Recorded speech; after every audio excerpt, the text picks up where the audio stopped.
meeting of the February 17th, 2022 meeting of the Board of Directors of the Sacramento Area Flood Control Agency. Would the clerk please call the roll? Thank you. Director Conant? Present. Director Avdis? Here. Director Reeder? Director Reeder? Present. Director Holloway? Present. Director Shaw? Here. Director Ashby? Vice Chairman Harris? Here. Director Jennings? Here. Director Desmond? Director Frost? Here. Chairman Kennedy? Here. Director Natoli? Here. Director Cerna? Here. Thank you. We have a 12-member quorum. Next slide, please.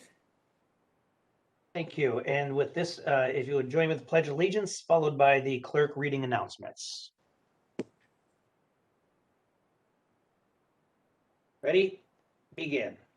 I pledge allegiance to the flag of the United States of America and to to the the republic for which which is it stands, one one nation, under under God, God, indivisible, with liberty and justice for all. Take it away, Madam Clerk. Thank you.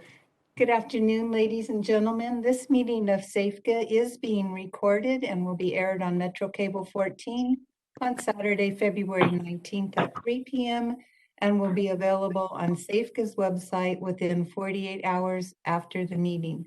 Members of the audience wishing to address the board should identify themselves for the records and please limit your comments to 3 minutes. As a courtesy reminder, please leave your computers and microphones on mute when you are not speaking to help eliminate excess noise. Thank you. Thank you very much, Madam Clerk. And at that, do we have any public comments today? I have not received any public comments for items not on the agenda. Then we will move on to separate matters. Next slide, please. Separate matters, item 1, resolution number 2022-009, proclaiming a local emergency persists, re-ratifying the COVID-19 state of emergency, and reauthorizing remote teleconference meetings of the Sacramento Area Flood Control Agency Board of Directors pursuant to the Ralph M. Brown Act. Okay, do we have it? Okay, we have a motion by Director Conant. Is there a second? Second. Second by Director Harris. Are there any questions of the board or any members of the public have any comment? Please call the roll. Thank you. Director Conant? Aye. Director Avdis? Aye. Director Reeder? Aye. Director Holloway? Aye. Director Shaw? Aye. Director Ashby? Vice Chairman Harris? Aye. Director Jennings? Aye. Director Desmond? Director Frost? Aye. Chairman Kennedy? Aye. Director Natoli? Aye. Director Cerna? Aye. Motion passes with 11-member approval. Thank you. Next Thanks. slide, please. Separate matters, item 2, State of California Department of Water Resources Central Valley Flood Protection Plan.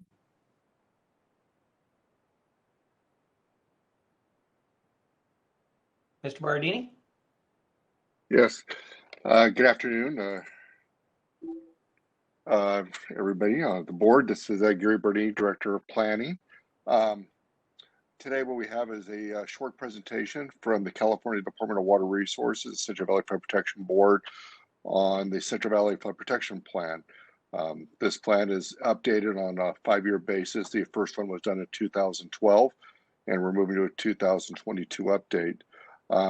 With that, I'm going to turn it over to, I think, Mary Jimenez at the state of California. Let me also welcome Council Member Swin to our meeting today. Thank you, Chair Kennedy. Thank you very much. Can someone give me a thumbs up if my sound is working? We got it. Thank you very much again. My name is Mary Jimenez with the Department of Water Resources. Very pleased to be here this afternoon with my colleagues from the state. And as you've recognized, Darren Suen, who's the lead on behalf of the Central Valley Flood Protection Board, here today with me. So we're pleased to have a short presentation on where we're at developing the 2022 update to the flood plan. Along with me in the audience today, if you can see the virtual audience, I'm also pleased to introduce our Division of Flood Management Manager, Mr. Jeremy Eric, who's here as well, and our Manager of the Division of Multi-Benefit Initiatives, Mr. Steve Rothert. So with that, Darren, would you like to introduce yourself and the flood board? Thank you. Thank you, Mary. And again, good afternoon, everyone. Darren Soon on behalf of the Central Valley Flood Protection Board. It's nice to see so many familiar faces, but for those of you who don't know me, I'm a legislative and policy advisor with the board, and I'm here along with my vice president, Jane Dolan, who many of you may know that is also a former local county supervisor up in Butte County. So she definitely appreciates local concerns, and we thank you all for listening and taking the time to hear about our draft this afternoon. Mary, back at you. All right, thank you. Next slide, please. So the Central Valley Flood Protection Plan is the state's plan to guide programmatic investments in flood risk management in the Central Valley. So as a high range plan, it looks out over the next 3 decades and is a long range plan to improve flood risk management. Fundamental to this plan and its updates is continuing to promote multi-benefit projects, integrating and improving ecosystem functions associated with flood risk reduction projects as part of this plan. Next slide, please. Regional flood management planning continues to be a critical and vital part of our Central Valley flood protection planning process.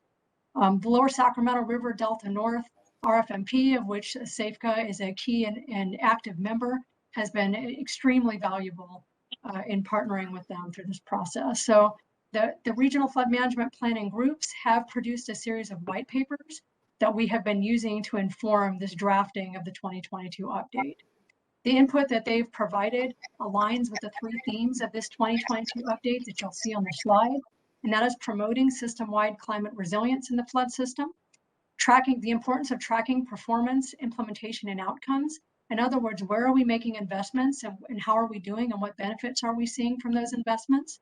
And then strengthening integration and alignment between the CVFPP and flood management programs and other water management planning efforts. As you all are aware how complex integrated water management is in the state of California and in the Central Valley. Next slide, please. And so this slide just shows an overview of the working draft of the 2022 update that was shared with our closely involved agency partners and broad public interest back in October of 2021. So as of now, we're deep into the process of revising that draft to address the broad feedback that we received during that review. So this is kind of the latest that I can share with you right now. I did want to let you know that you can expect some good refinements to this content in the next month and a half as we complete production of the public draft, and that is currently expected for the end of March. Next slide, please. And so this 2022 update for the Central Valley Flood Protection Plan begins with the premise that the 2022 update is consistent with those previous plans. In other words, we're building upon a deep body of work and moving forward from there. We are reporting on tracked performance of planned investments and updating the state system-wide investment approach that is foundational to the CVFPP to continue to provide a portfolio of structural and non-structural actions throughout the Central Valley that is reasonable, balanced, and ultimately cost-effective for the state of California. The Central Valley Flood Protection Plan, in this update in particular, emphasizes that climate change is a major driver of flood risk in the Central Valley, and that our system-wide flood risk remains high. Native species are continuing to decline, and those very concerning trends are exacerbated by climate change, as well as related anthropogenic factors of all of us living and working in the Central Valley. Next slide, please. And so at the end of this draft of the CVFPP, we do have an updated investment need. And that investment need is now estimated at $25 to $30 billion over the next 30 years.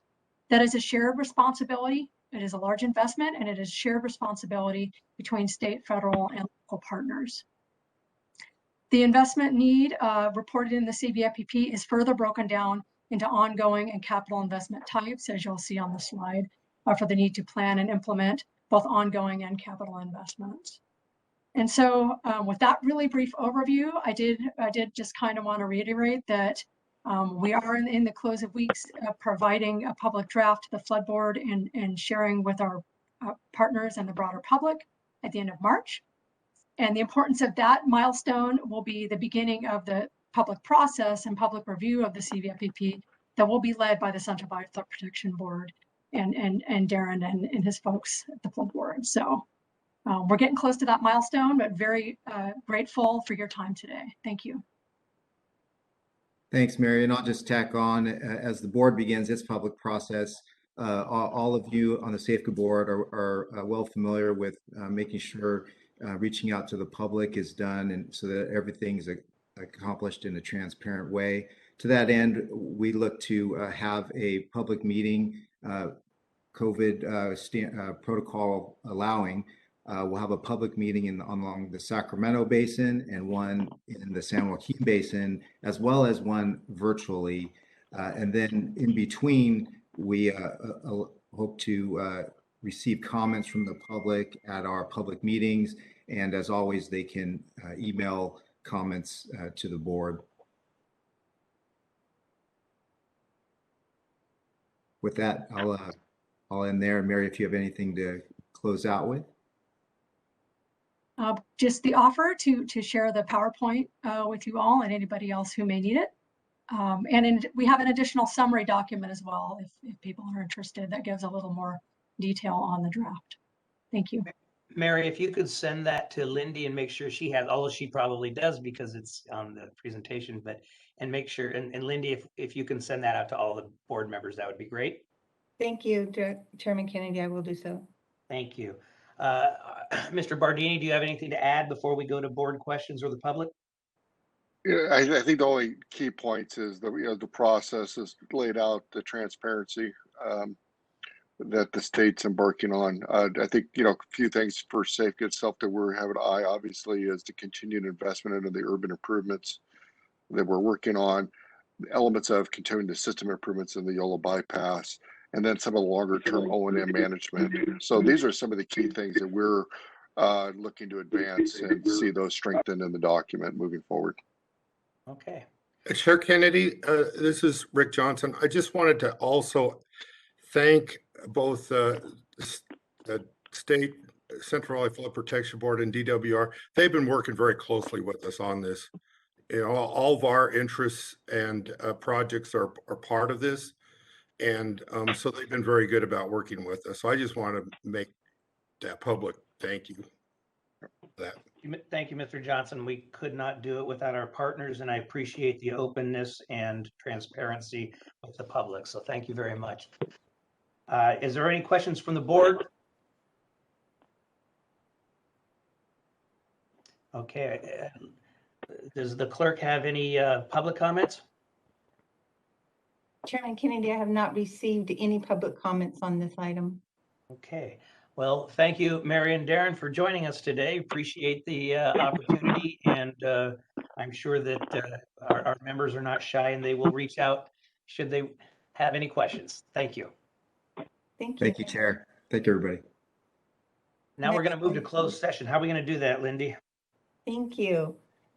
This meeting will now be recessed while the directors go into closed session. We will continue with the presentation of agenda items upon their return. Please continue to keep your microphones on mute.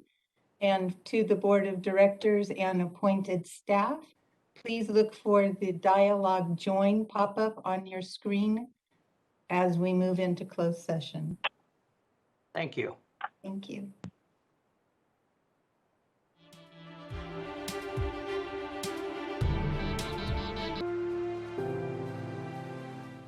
Director Frost? Here. Chairman Kennedy? Here. Director Natoli?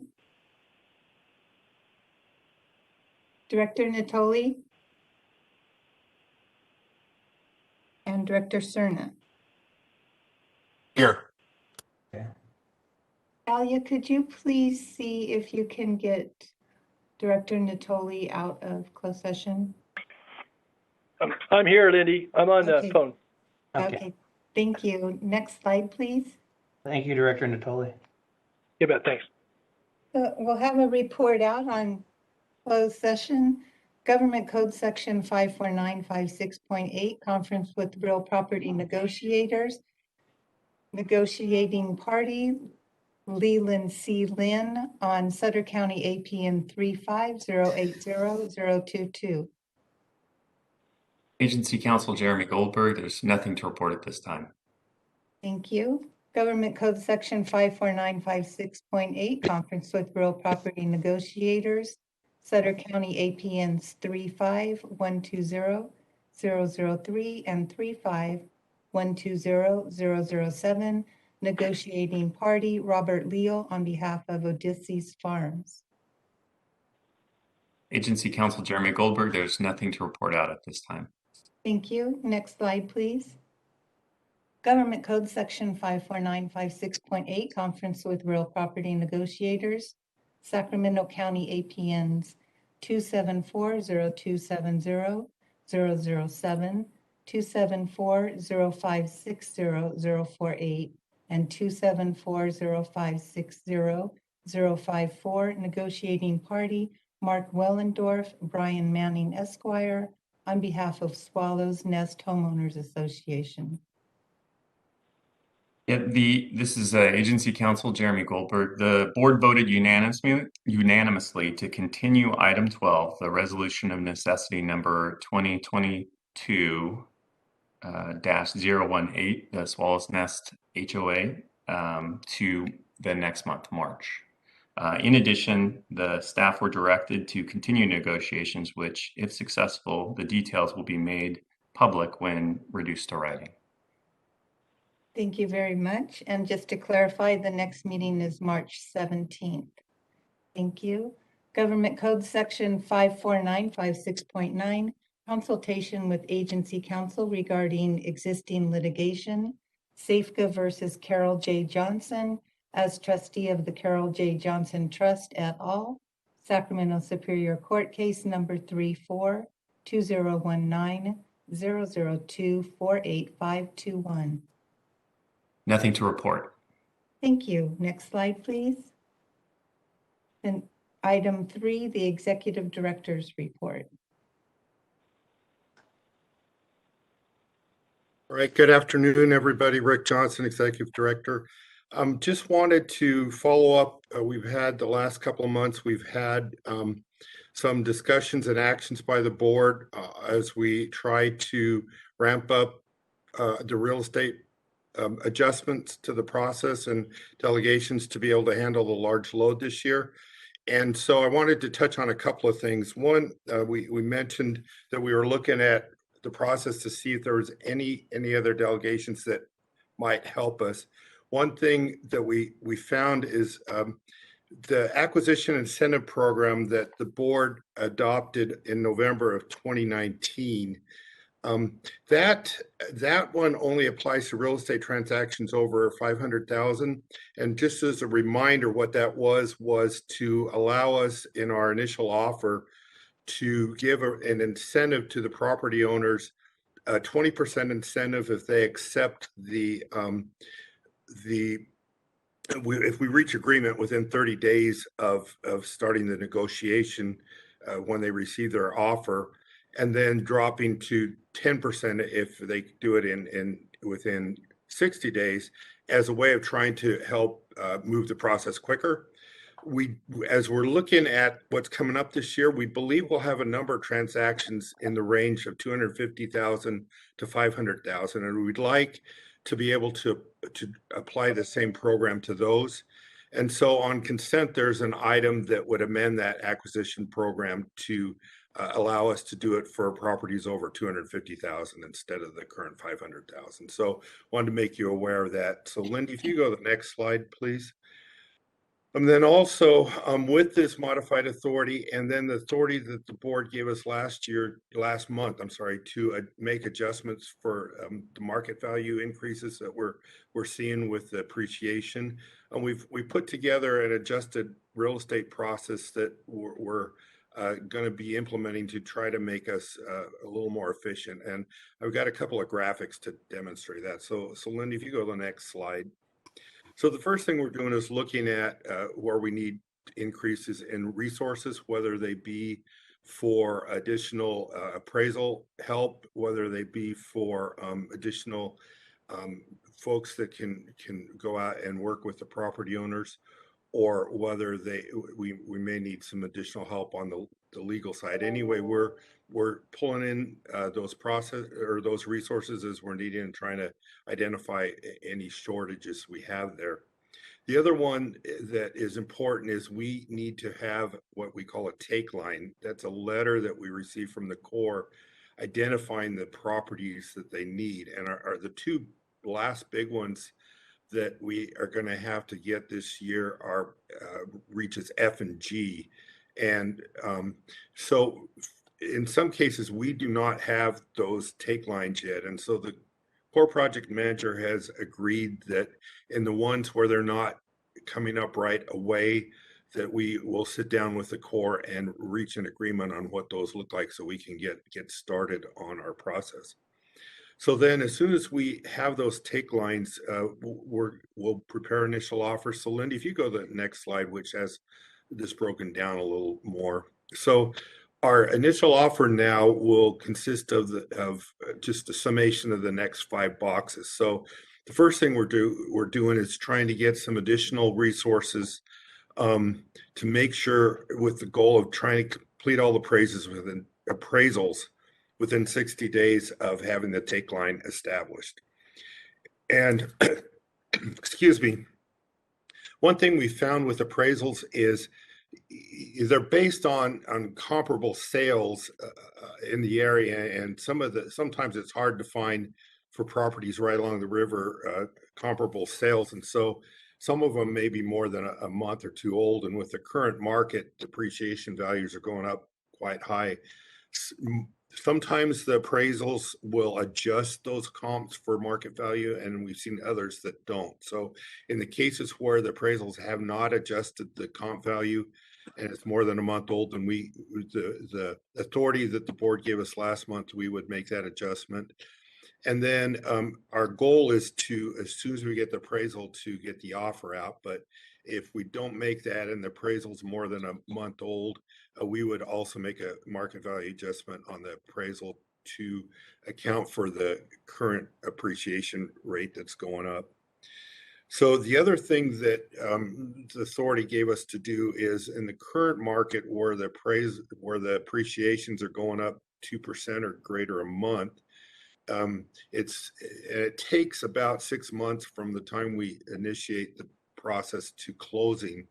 Then really we need to, in fairness to the property owners, make that adjustment. So we're going to, as part of this process, assume that adjustment up front in the initial offer so that we can be totally fair with the property owners. And then on top of that would be the 20% incentive if they accept within 30 days, and that reduced to 10% if it's within 60 days. So our initial offer will be the summation of those 5 boxes there. So Lindy, if you go to the next slide.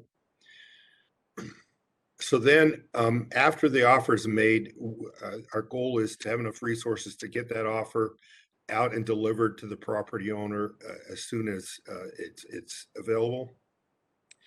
And then, once the offer is made, that starts the clock on the incentive program. And so what our thought is on this is we'll have a good indication if 30 days has gone by and the property owner is not engaged with us, where we're in the process of working on an agreement or have an agreement or anything, and they're willing to give up 10%, then that may probably a good indication that we may not be able to possibly reach an agreement. So at that point, we would then start the normal RON notification process. And then if we get to the 60-day incentive and it's gone by and the property owner is willing to give up 20% and not interested in working with us on that, then we would bring something to the board to consider an RON. So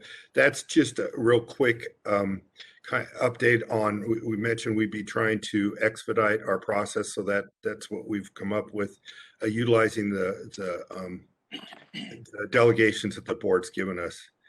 So Lindy, if you go to the next slide, and then concurrent with that, with reaches F and G coming up, there's going to need to be a fourth amendment to the relocation assistance plan.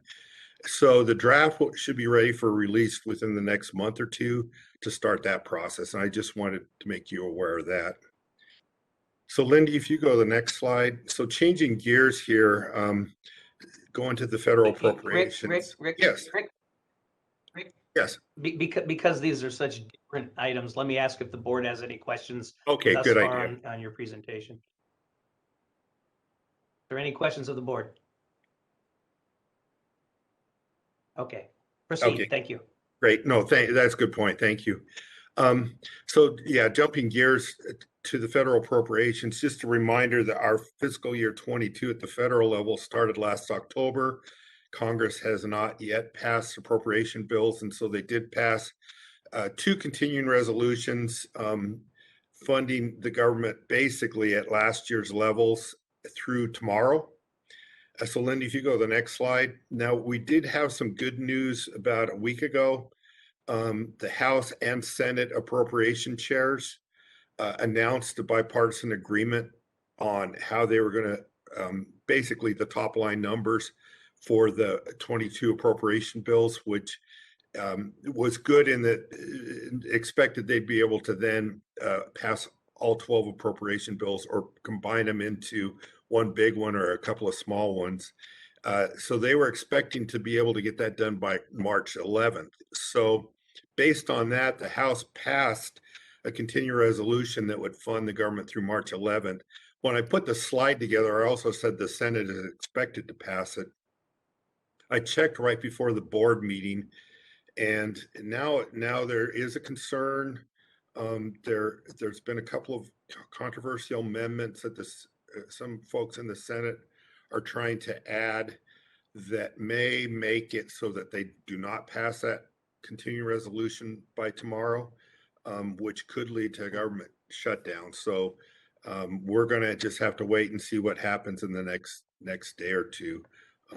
The reason we're hopeful that they'll get the appropriation bills out, particularly in Natomas, is the FY22 appropriation bill for Natomas had 157 million in it, whereas at last year's level we were about 130. So it does provide additional funding for the court to help advance some of the work out there. So anyway, I will have to stay tuned on that one. On the authorization side, Water Resources Development Act of 2022 is continuing to move forward. The Senate started their work last fall and are planning to release their public draft of it in the April-May timeframe. SAFCA's request this year, the only one we have, is an extension of the Excess Credit Transfer Authority. Both Senator Feinstein and Senator Padilla has requested that on our behalf. So appreciate that from them. Lindy, if you go to the next slide. The House is a little bit behind where the Senate is. They've just in the process of getting submissions from their members. Their deadline for that is February 25th, and both Congresswoman Matsui and Congressman Garamendi are going to submit on our behalf, and we appreciate that. In addition, they held a hearing on February 8th where California Secretary of Natural Resources Wade Crowfoot testified, and as part of his testimony, he also supported the extension of the Excess Credit Transfer Authority. So we do appreciate that. And then they will be holding a member hearing day on March 16th. So our members can further advocate for our Credit Transfer Authority extension. So Lindy, if you go to the next slide there. So we've been talking about that at Folsom Dam Raise, we knew that the cost has gone up, And as a result, the Corps of Engineers has had to have a formal headquarters change control board, which was held yesterday. It's been waiting for a while until we got the formal cost update from Walla Walla District, which was received December 17th. All the indications that the meeting went well. The sponsors were not able to, they did not allow us to participate, as it was internal discussions as to whether they should, and if so, how to fund the additional costs. However, there's no indication when that final decision will be made. However, the district, Sacramento district, is getting ready to start the acquisition process to start advertising some of the large construction contracts out there within the next few months, and they were not told to stop. And so we consider that good news. So just wanted to keep you up to date on what's happening up at the dam raise. So Lindy, if you go to the next slide. Then we did get some good news on our excess credit journey. I believe a few months ago, I kind of walked you through that journey. Basically, what we're trying to do is we've spent about 100 million more in state and local dollars than our cost share at Natomas, and we're trying to transfer that to be applied against our cost share on American River Common Features 2016. So Lindy, if you go to the next slide. So this has been, we started this process in 2010, and the final step that we needed was to get approval of the project partnership agreements for those two projects out of the Assistant Secretary of the Army. Last Friday, Assistant Secretary of the Army, Michael Connor, approved those amendments and delegated authority to the Sacramento District to actually execute them. So our board, you guys, the Safeco board had already given us authority to sign those amendments. Central Valley Flood Protection Board, it has it on their calendar to approve next Friday. And so immediately after that, we'll get the PPA amendment signed and we can start moving.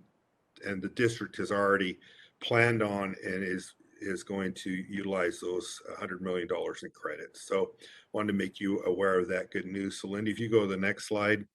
So I did want to give some recognition because this is huge for us, particularly Congresswoman Matsui and her staff.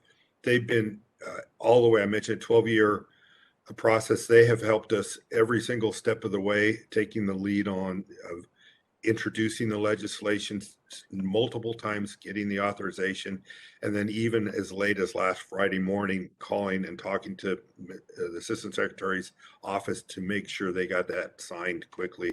And then also our consultants at Steinberg Associates and Dawson Associates, Naomi Kogan and Steinberg and Doug Lamont and Mike Strawn were extremely helpful in getting this, and I just wanted to recognize them. So with that, that's all I had, and see if there's any questions. Any questions from the board? It's Director Shaw, and more of a comment for me is that I'm sure that there are people, directors and staff and others on this meeting that may have more insight than I do, but I'm quite confident based on the people that I've talked to that the March 11th resolution will pass, and I haven't heard anything about flood control or water resources, anything related to that being in jeopardy as of today, as of this week. So gives me some confidence that we'll be fine, and we'll continue to see how things progress. So just my thank you. Thank you. Any other comments or questions? Madam Clerk, do we have any public comment? I have not received any public comment on that. Thank you very much, Mr. Johnson. Let's move to consent. And consent matters items 4 through 11 are in order. Is there any questions or comments from the board or anything that you would like to have removed from consent? Move consent. Okay, I heard several, but I'll go with Harris to move, and who was the second? Own it. Own it. Is there any public comment? Madam Clerk, I have not received any public comments on consent matters, Chairman Kennedy. and please call the roll. Thank you. Director Conant, Aye. Director Abdus, Before I cast my eye, I just want to extend my thank you to Rick and the team on item number 9. That's been very important for RD 1000, and hope those continued discussions with the Corps are well received as it relates to drainage capacity on the west side of the basin. So thank you. Aye. Thank you. thank you. Director Reader, I want to cast my eye and also echo Nick's sentiments. You know, the storm event in October highlights how important pumping the capacity for 1A and 1B are for our basin. And I hope and encourage staff to keep an eye on the USA schedule. And if it begins to slip at some point, to let us know too, and we'll ring that bell. Thank you, Director. Director Holloway, Aye. Director Shaw, Aye. Director Ashby, Vice Chairman Harris, Aye. Director Jennings, Aye. Director Desmond, Director Frost, Aye. Chairman Kennedy, Aye. Director Natoli, Aye. Director Cerna. Aye. Thank you. Motion passes with 11-member approval. Next slide, please. Separate matters, item 12 is a public hearing, resolution of necessity number 2022018, authorizing an eminent domain action to condemn real property interests for the Reach A component of Phase 4B of the Natomas Levee Improvement Project. Easement interest acquisitions over portions of Sacramento County Assessor parcel numbers 27402700007, 27405600048, and 27405600054. Property owners Swallows Nest Homeowners Association, and pursuant to section 12450.240 of the California Code of Civil Procedure, this item requires a 2/3 or 9-member approval to pass the resolution.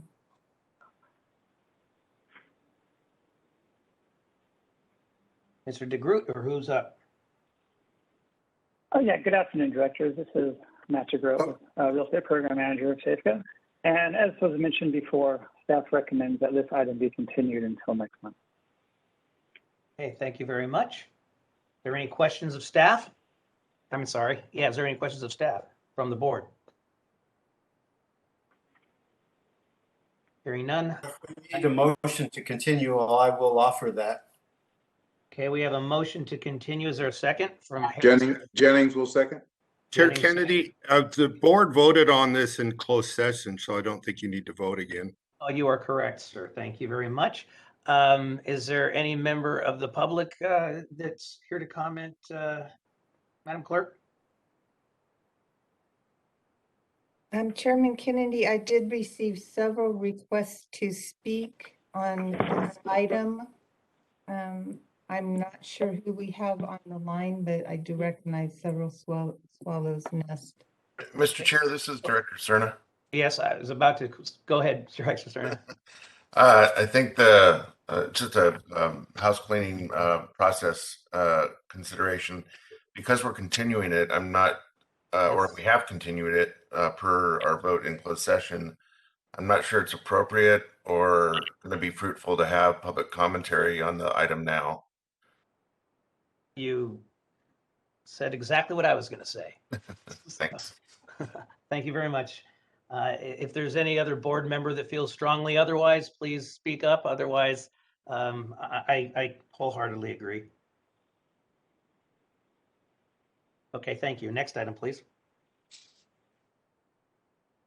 Thank you. Separate matters, item 13, resolution, public hearing, which is a resolution of necessity number 2022019, authorizing an eminent domain action to condemn real property interests for the Reach E component of Phase 4B of the Natomas Levee Improvement Project. Fee and easement interest acquisitions over portions of Sutter County Assessor's parcel number 35080-022, property owner Leland C. Lynn, and pursuant to section 12450.240 of the California Code of Civil Procedure, this item requires a 2/3 or 9-member approval to pass the resolution. Okay, I think we're in a similar situation here. Mr. DeGroot, do you have anything to add? Yes. So good afternoon again, directors. Matt DeGroot, Real Estate Program Manager with SAFCA.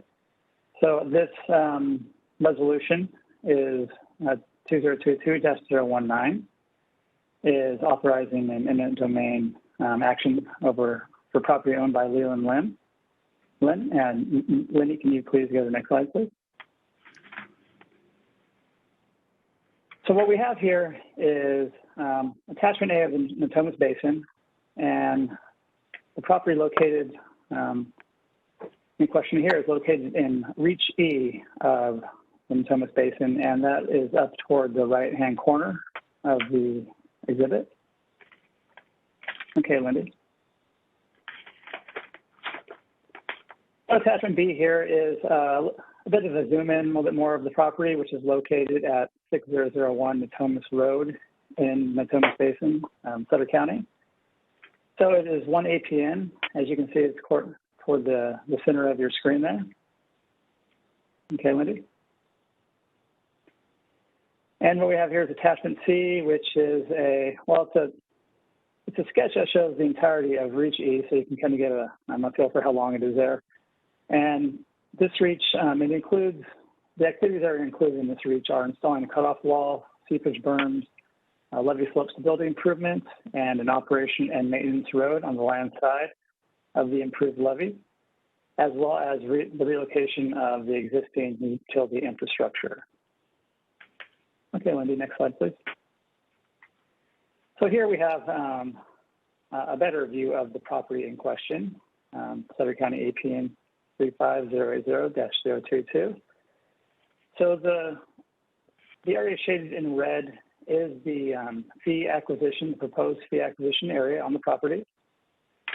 There's also Unit B, which is in orange, and it's toward the very bottom where the red and the green meet. It's a small access and drainage easement that is being proposed as well. And then also adjacent to both of those areas is an area that we need temporary access to help relocate the existing irrigation infrastructure and wells.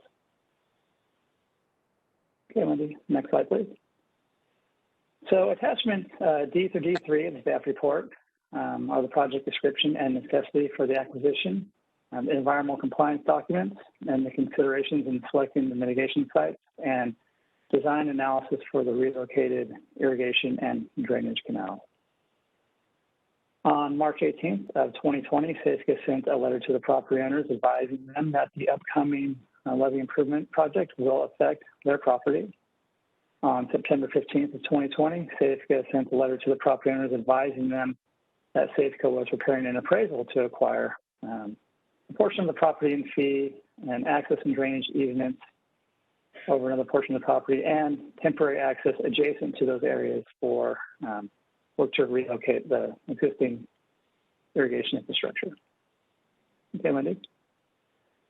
On November 12th of 2021, SAFCA did provide a formal written offer to purchase the fee and easement interests for above the full fair market values determined by the appraisal, and also a temporary entry permit to allow for the relocation of that irrigation infrastructure. Attachment H is a diary of discussions between SAFCA's right-of-way acquisition consultant and the owners, in which they discussed the potential effects of the project on the property and the requirement for the fee and easement acquisitions on a portion of the property, as well as the right-of-way acquisition process. Okay, Wendy.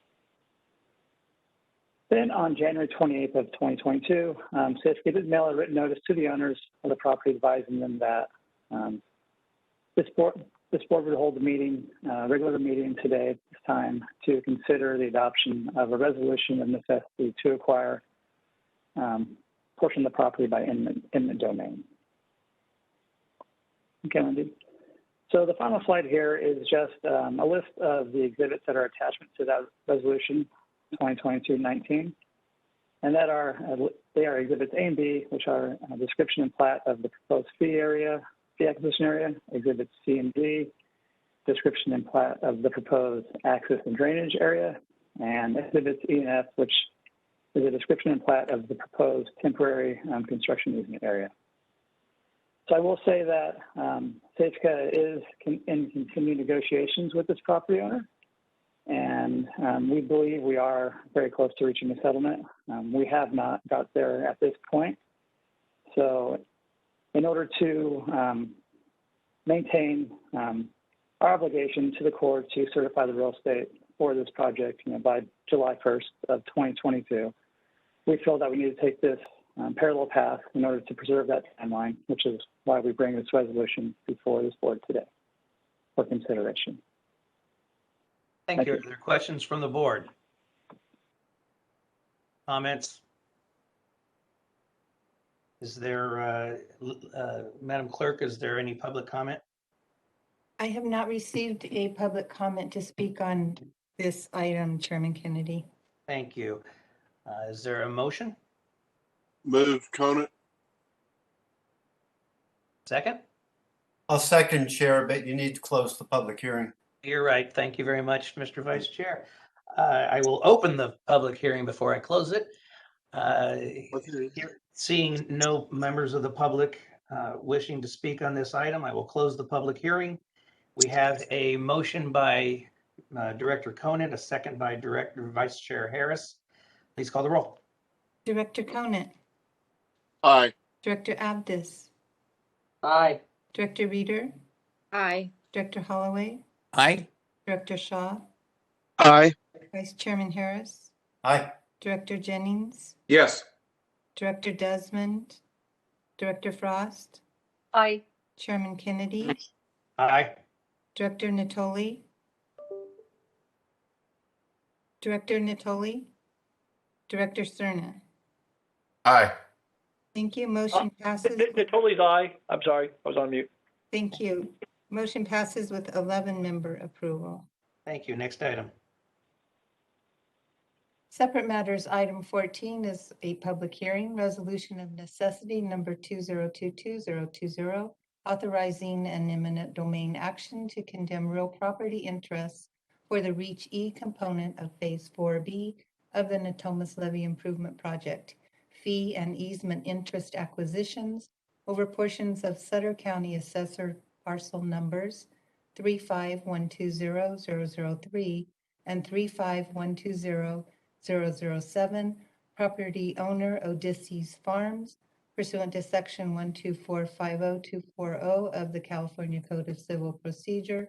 This item requires a 2/3 or 9-member approval to pass the resolution. Thank you, Mr. DeGroot. Next slide, Yes, good please. afternoon again, directors. Matt DeGroot, Real Estate Program Manager for Safeco again. So as Lenny mentioned, this is resolution number 2022-020 regarding a resolution of necessity authorizing an eminent domain action for property owned by Odysseus Farms. This particular property is located at 5999 Natomas Road in the Natomas Basin of Sutter County, and the acquisition of the property is required for the Pleasant Grove Creek Canal West Levee Reach E component, Phase 4B of the project. Okay, Lindy. So here we have attachment A, again showing the reaches of the Natomas Levee Improvement Project. This is Reach E up toward the top right-hand corner.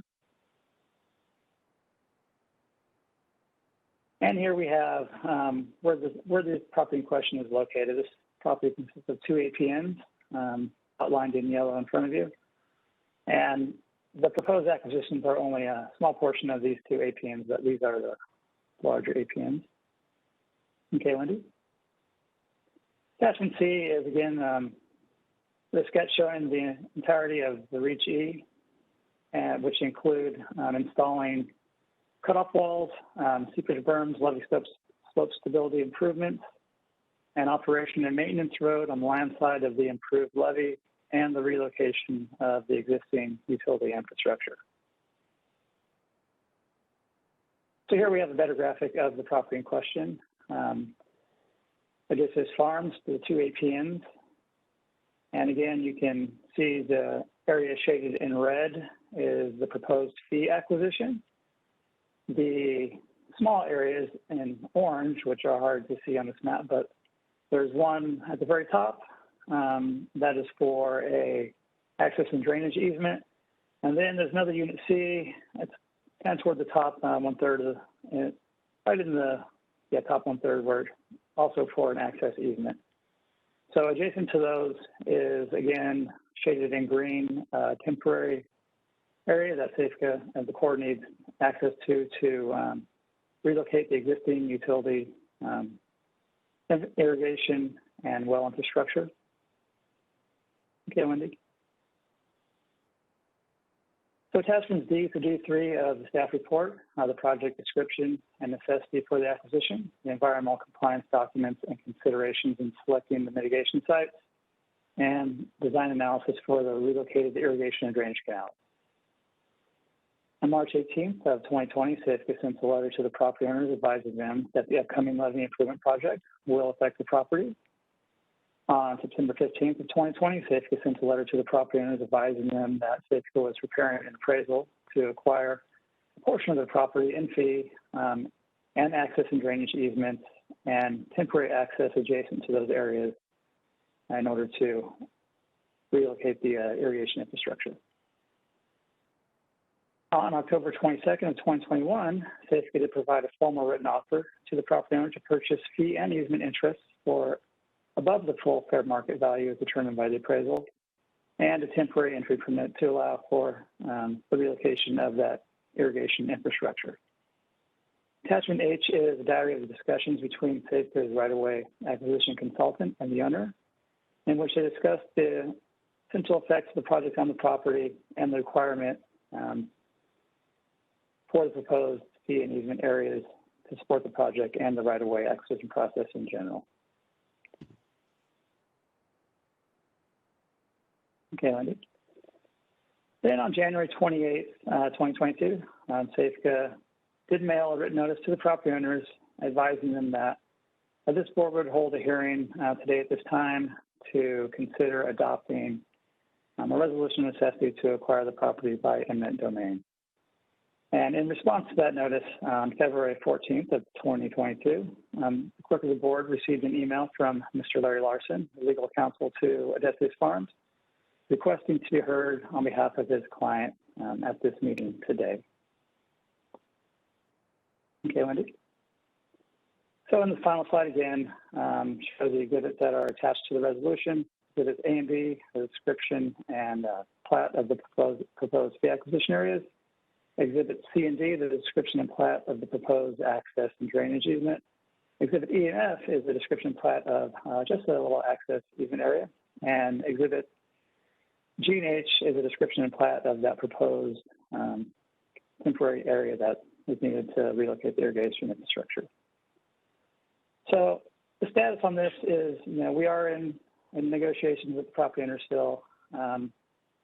At this point, we have made our official written offer, and we have followed up with several conversations with the owner and owner's counsel. And at this point, we're still waiting for a counteroffer, an official counteroffer from the property owner, so we can consider that and respond to.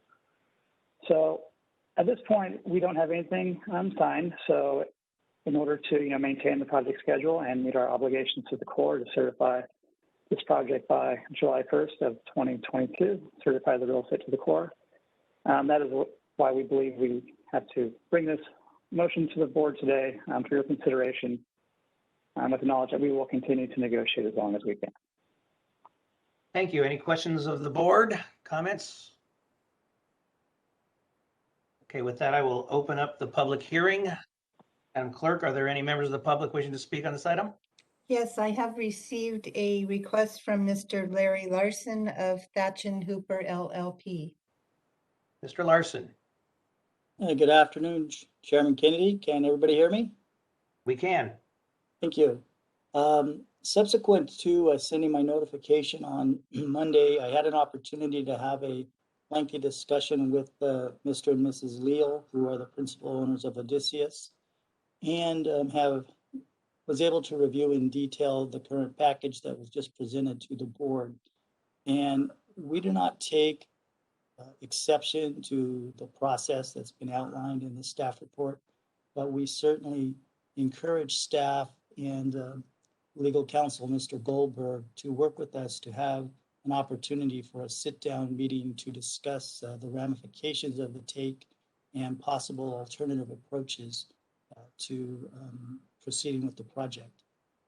We do not oppose the item pending before the board at this time. Thank you very much, Mr. Larson. You're welcome. As you know from your years of dealing with Safeco, we are always willing to sit down and meet and talk. So is there any other public comment? Lindy? Any additional requests to speak? Thank you very much. And with that, I will close the public hearing. Is there a motion? So Holloway moves. Holloway moves. The chair will second. Please call the roll. Thank you. Director Conant, Aye. Director Avdis, Aye. Director Reeder, Aye. Director Holloway, Aye. Director Shaw, Aye. Director Ashby, Vice Chairman Harris, Aye. Director Jennings, Yes. Director Desmond, Director Frost, Aye. Chairman Kennedy, Aye. Director Natoli, Aye. Director Cerna. Aye. Motion passes with 11-member approval. Thank you. Thank you. Slide, please. And with that, we have no more business before us unless there's anything that any members of the board would like to comment on. Chair Kennedy, this is Rick Johnson.